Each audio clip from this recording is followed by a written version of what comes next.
internationale et station-service du futur. Bonjour, je m'appelle Sylvain Cabanel, j'ai 44 ans, je suis franco-australien. Je travaille pour le groupe Artelia, ici en région parisienne, à Saint-Ouen, et je suis ingénieur de formation, ingénieur généraliste.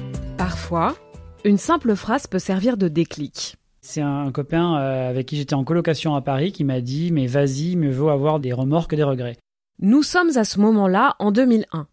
Sylvain Cabanel a presque fini ses études, diplôme d'ingénieur aux arts et métiers, filière matériaux et environnement en 3 ans, puis master en management de projets internationaux à l'ESCP, une école de commerce, qu'il doit valider avec une expérience à l'étranger.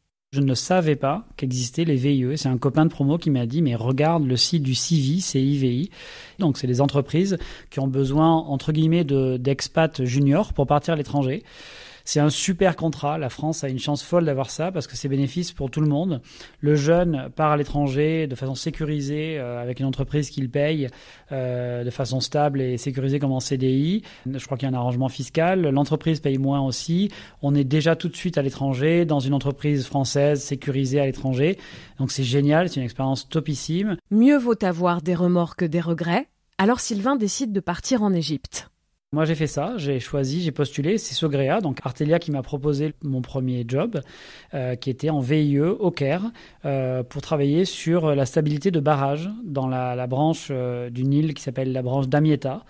Et donc j'allais dans le delta du Nil à partir du Caire. Je parlais pas l'arabe, mais on se débrouille, on baragouine un peu d'anglais, un peu d'arabe, un peu de français, et on arrive à très vite se faire des amis, être invité chez les uns, chez les autres, découvrir la mer Rouge, découvrir le Caire, découvrir les projets sur les barrages, et c'est merveilleux. Sylvain restera 5 ans en Égypte. C'est ça surtout, je pense, qui peut plaire à beaucoup de jeunes, c'est que l'ingénierie vous permet d'aller où vous voulez dans le monde. On peut être ingénieur français et travailler partout dans le monde facilement, c'est-à-dire qu'on est recruté, on arrive et on travaille. On n'a pas besoin de repasser comme des médecins parfois des diplômes. On peut demain aller travailler aux États-Unis, au Canada s'il y a une offre et c'est merveilleux. Et on découvre le monde avec ça. L'ingénierie, on parle à peu près tous le même dialogue, c'est le pragmatisme, c'est des maths et de la physique. Et en général, on est dans des ambiances assez sympas et plutôt honnêtes intellectuellement et saines, je trouve, ouais. Après l'Égypte, Sylvain choisit l'Australie, côte ouest, dans la ville de Perth. J'ai travaillé dans l'eau, dans le mining, un peu dans l'oil and gas et pas mal dans l'infrastructure au sens large, c'est-à-dire les pipelines, les stations de pompage. Et dans mon dernier rôle en Australie, je rayonnais sur pas mal de thématiques différentes parce que je regardais autant les mairies que les grands décideurs publics de l'eau, de l'électricité, que les entreprises privées du mining et de l'oil and gas, que les entreprises de défense, parce qu'en fait, notre entreprise pouvait travailler comme entreprise d'ingénierie pour tout ça.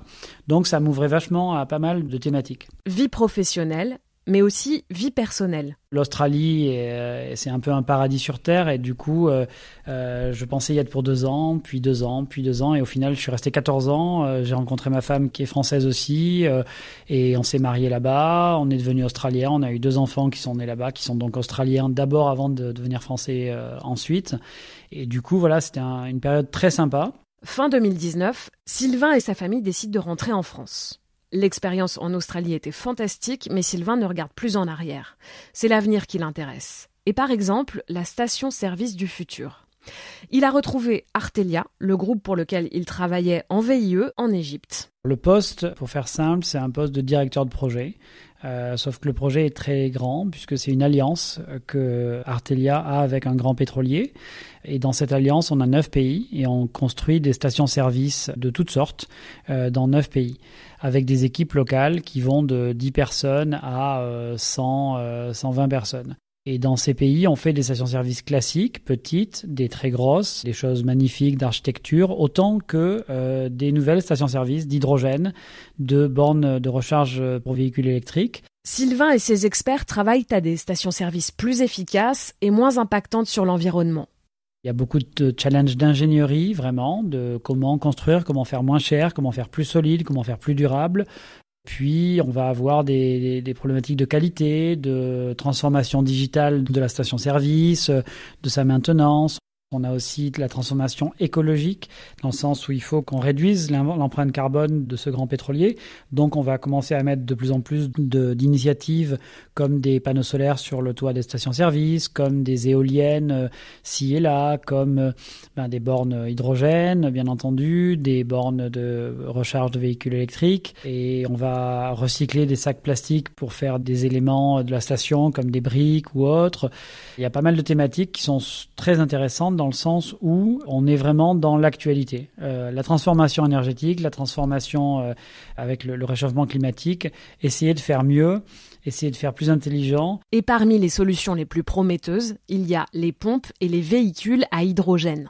C'est un gaz, l'hydrogène, qui se fabrique assez facilement en envoyant de l'électricité dans de l'eau. On va pouvoir retransformer ce gaz en électricité plus tard pour s'en servir quand on veut, ce qui n'est pas le cas de l'électricité. On ne peut pas garder de l'électricité facilement longtemps. Donc là, l'hydrogène, on peut le garder dans un réservoir longtemps, puis le retransformer en électricité pour faire marcher une voiture électrique ou pour faire de l'énergie pour l'industrie et autres. Si vous faites marcher une voiture, donc une voiture électrique, mais qu'on dit voiture à hydrogène parce que le moteur prend de l'hydrogène, le transforme en électricité avec une pile à combustible, ça va donner une voiture électrique qui avance.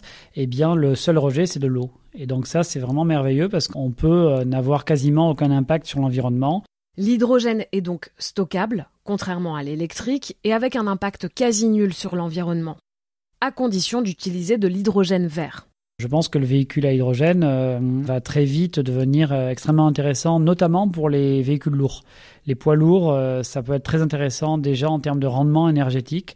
On a tout de suite des bonnes choses, ça existe déjà évidemment, mais maintenant il faut continuer à améliorer le rendement, les matériaux et toute la filière hydrogène pour fabriquer de l'hydrogène de façon verte, c'est-à-dire de l'éolien, du solaire qui fabrique de l'électricité, qu'on envoie dans l'eau qui fabrique de l'hydrogène. Ça, c'est vert. Ce qui n'est pas vert, c'est de prendre des matières carbonées, des matières fossiles, et puis de fabriquer de l'électricité, et puis de fabriquer de l'hydrogène, parce que là, on commence avec des matières qui polluent. Fabriquer et stocker de l'hydrogène est encore compliqué. Mais pour Sylvain, travailler sur cette piste, c'est là où il faut être aujourd'hui. Et donc tout le monde se mobilise actuellement là-dessus. Il y a des pays qui vont vite, notamment l'Australie va vite, l'Allemagne va vite et d'autres. Et j'espère que la France va savoir accélérer. Faire partie de ceux qui clairement sont sur les nouvelles thématiques de l'énergie en France et de la transition énergétique, sur l'hydrogène, sur les éoliennes flottantes, sur les électrolyseurs, sur le solaire. Je trouve que c'est merveilleux, c'est vraiment chouette. On parle que de ça à la télévision. Quand le prix du gaz augmente, on est tous affectés. On le voit, quand le prix de l'essence augmente, on est tous affectés. Donc aujourd'hui, être dans l'énergie, c'est, je pense, là où il faut être. C'est passionnant de voir on parlait il y a 2 ans des avions à hydrogène et c'était encore un rêve. Aujourd'hui, ça commence à être réalité avec Airbus. On parlait des trains hydrogène, ça y est, c'est une réalité. On parlait des voitures hydrogène qui coûtaient très très cher. Maintenant, ça commence à aller plus vers des prix raisonnables. Donc le changement, il est devant nous. Les ingénieurs travaillent en ce moment sur 2 types de stations-service à hydrogène. Une où on en amène et une où on le fabrique directement sur place. C'est le sens des